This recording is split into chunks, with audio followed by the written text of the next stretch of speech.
Maestra do mestre em geotecnia, mestrando em geotecnia, Tiago Jesus de Souza. Bom dia. De maneira preliminar, eu gostaria de parabenizar o comitê organizador do evento, na certeza de que, de maneira inequívoca e irretorquível, vamos sair daqui diferente da forma como entramos. Vamos sair daqui com paradigmas quebrados, seja na condição de projetista, seja na condição de engenheiros, ou seja na condição de estudante. O motivo que me traz aqui nessa manhã para falar um pouco a vocês, eu estarei subalterno ao tema estimativa de recálculo de fundação por estacas. Para quem não me conhece, meu nome é Tiago, sou estudante da Escola de Geotecnia de São Carlos.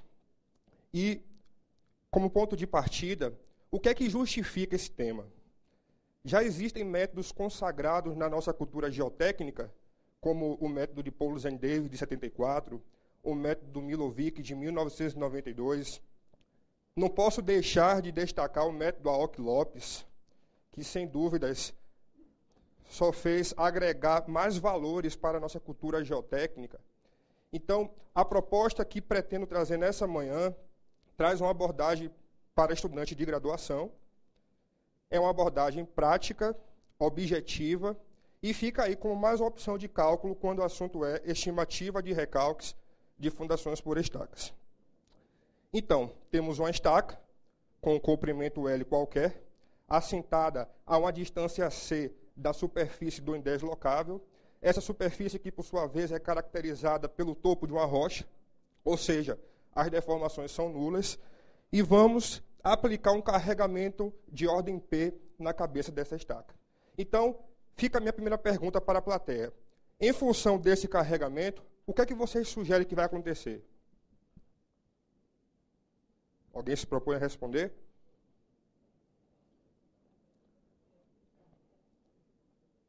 Bem, então, de maneira preliminar, por conta desse carregamento, a cabeça da estaca sofrerá um deslocamento, que nós vamos convencionar de encurtamento elástico.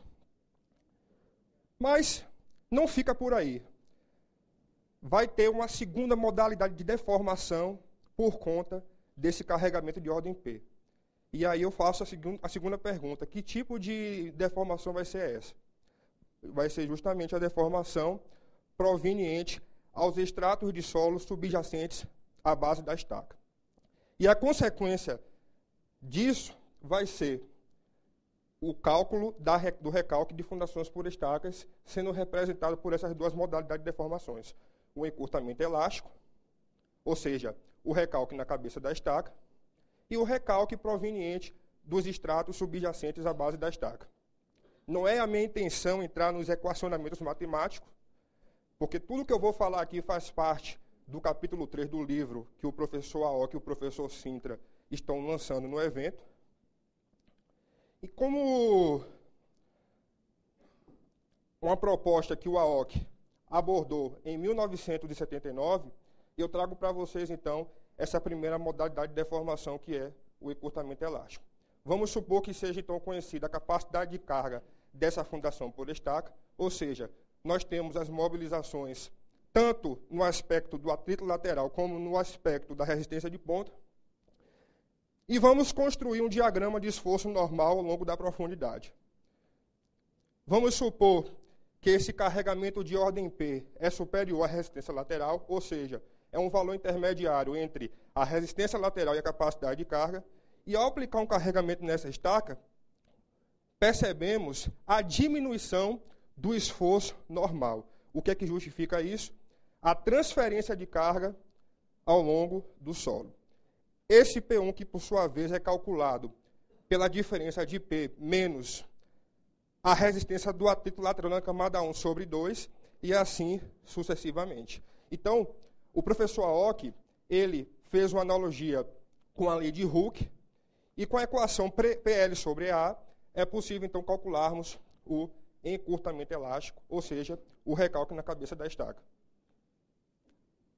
O PP é inferior à resistência de ponta na ruptura, ou seja, essa reação mobilizada na ponta, ela tem uma força tão significativa que resulta no equilíbrio de todo o sistema. Só que eu falei no início da minha apresentação que, além dessa contribuição do encurtamento elástico, existe também um recalque proveniente do solo. Então, pelo princípio da ação e reação, a estaca transmite uma carga PP, ou seja, a reação mobilizada na ponta no solo, e transmite também cargas RLs.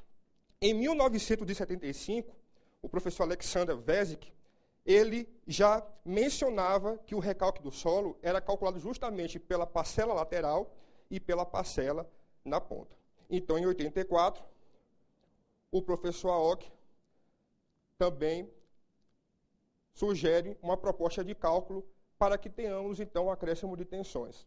Vamos supor uma estaca com um diâmetro qualquer, essa estaca que evidentemente é circular, e ao aplicar um carregamento de ordem PP, vai gerar um acréscimo de tensões na camada subjacente à base da estaca, essa camada que, por sua vez, vamos convencionar que tem uma espessura H maiúsculo, e a distância do ponto de aplicação da carga em relação ao topo da camada subjacente à base da estaca e que recebe o acréscimo de tensões, nós vamos chamar de H minúsculo. Então, o que é que ocorre? O espraiamento no bulbo de tensões, e vamos supor que seja na ordem de 1 para 2. Como tensão é força sobre área, eu tenho condições, então, de calcular o acréscimo de tensões devido à ponta. Não obstante, podemos fazer a mesma analogia no que diz respeito à parcela lateral. Então, vamos escolher uma seção genérica, uma seção que corresponde ao centroide da camada, conforme ilustrado no slide. E ao aplicar um carregamento então, de ordem RLI, ocorrerá, então, o acréscimo de tensões na camada subjacente à base da estaca, que vamos chamar de espessura H maiúsculo, e a distância que corresponde a um ponto de aplicação da carga até o topo dessa camada que vai receber o acréscimo de tensões, nós vamos chamar de H minúsculo. Esse espraiamento, evidentemente, também vamos supor que seja na ordem de 1 para 2, e com isso, temos, então, a facilidade de calcular o acréscimo de tensões devido ao aspecto lateral. Então, uma vez calculado a parcela em função da ponta, uma vez calculada a parcela em função da perspectiva lateral, é possível, então, calcularmos o acréscimo de tensões total nessa fundação por estaca. Tendo em mãos esse valor, pela teoria da elasticidade, é possível, então, calcularmos o recalque devido ao solo. Uma vez conhecido o módulo de deformabilidade do solo depois da execução da estaca, que, por sua vez, existe a proposta do Jambo de 63 para calcularmos, independente do pacote de solo ser argiloso ou arenoso, eu tenho, então, as ferramentas necessárias para calcular o recalque em função do solo. Então, eu acredito que toda essa perspectiva teórica que eu falei não foge da concepção de vocês, e é o desafio falar um pouco disso, já que o público é bem diversificado, mas não diferente da palestra anterior, a minha intenção é abordar na perspectiva para os iniciantes da graduação. E, pensando em aplicar tudo o que eu falei, eu resolvi fazer um programa no Excel, que, por sua vez, vai ser disponível para vocês. Então, como todo programa, é necessário alimentá-lo com os dados de entrada. Então, o programa exige que eu diga se a seção da estaca é circular, é quadrada, e que dimensão corresponde a essa seção do FUS. Eu preciso também ter o conhecimento do comprimento da estaca. E é interessante, além dos parâmetros geométricos... Faltam 5 minutos. Obrigado, professora. Eu preciso também dos parâmetros geotécnicos. Então, uma vez que calculamos a capacidade de carga de fundações por estacas, o programa que o Nene vai disponibilizar para vocês também, as resistências laterais de cada trecho, eu vou ter que, então, entrar com os dados de entrada. O tipo de estaca, se é Strauss, se é hélice contínua. Então, o programa me permite fazer todo esse cálculo, certo? Então, por fim, ele vai gerar o diagrama de esforço normal. Ele vai me dar também a possibilidade de saber o encurtamento elástico, o recalque na cabeça da estaca, e também o recalque em função do acréscimo de tensões na ponta e no acréscimo de tensões em função da parte lateral. Bem, então, finalmente, cabe-me dizer que, diante de tudo que foi falado aqui, considerando todos os aspectos trazidos em questão,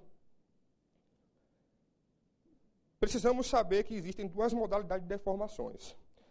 Existe o encurtamento elástico. Como é que eu vou calcular? A proposta do AOC de 79, que é uma adaptação da teoria do Hooke. É bom também levar em conta que existe o recalque proveniente do solo, ou seja, o acréscimo de tensões em função da ponta e o acréscimo de tensões em função da perspectiva lateral, que, por sua vez, em 84, o AOC propõe uma metodologia através do espraiamento do bulbo de tensões, calcularmos esse acréscimo. Existem vários métodos para o cálculo de estimativa de recalques, como eu falei no início da minha apresentação. Esse método é pertinente para aqueles que estão iniciando a graduação. É um método prático, objetivo e, sem dúvidas, teremos a oportunidade de conhecer mais um pouco quando o assunto é estimativa de recalque de fundação por destaques.